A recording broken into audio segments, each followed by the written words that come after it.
Je suis demeuré sur mon lit à réfléchir aux affaires d'Espagne.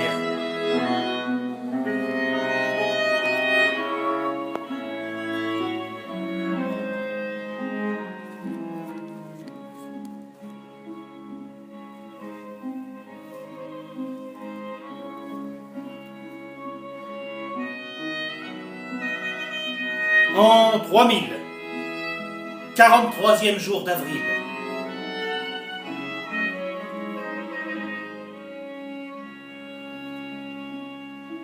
Aujourd'hui est un jour de grande solennité.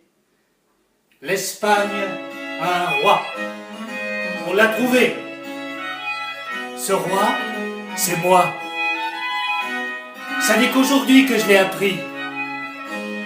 J'avoue que j'ai été brusquement comme inondé de lumière.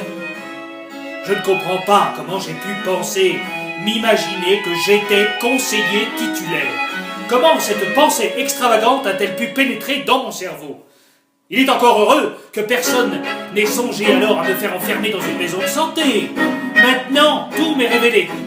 Maintenant, tout est clair. Avant, je ne comprenais pas. Avant, tout était devant moi, dans une espèce de brouillard. Tout ceci vient, je crois, de ce que les gens se figurent, que le cerveau de l'homme est logé dans son crâne. Mais pas du tout. Il est apporté par un vent qui souffle de la mer Caspienne. Ah. J'ai tout de suite révélé à Marie qui j'étais. Ah. Quand elle a appris qu'elle avait devant elle le roi d'Espagne, elle s'est frappé les mains l'une contre l'autre et elle a failli mourir de frayeur. Cette sotte n'avait encore jamais vu de roi d'Espagne. Je ne suis pas allé au ministère. Oh, le diable les emporte. Non, non, mes amis, maintenant vous ne m'y prendrez plus. Je ne vais pas continuer à recopier vos sales paperasses. Pas de date. Ce jour-là était sans date.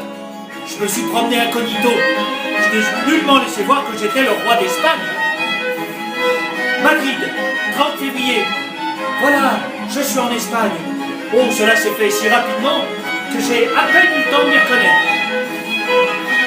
J'ai découvert que la Chine et l'Espagne ne sont qu'une seule et même terre, et que c'est seulement par ignorance qu'on les considère comme des pays différents.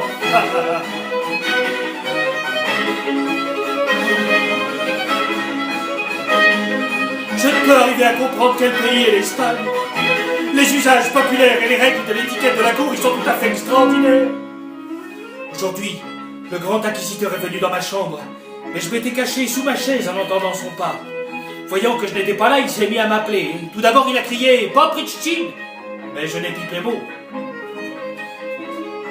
Ensuite, Ivanov, j'ai gardé le silence. Ferdinand, 8, j'ai voulu sortir la tête. Mais je me suis dit « Non, frère, tu ne me donneras pas le change. Nous te connaissons. Tu vas encore me verser de l'eau froide sur la tête ?»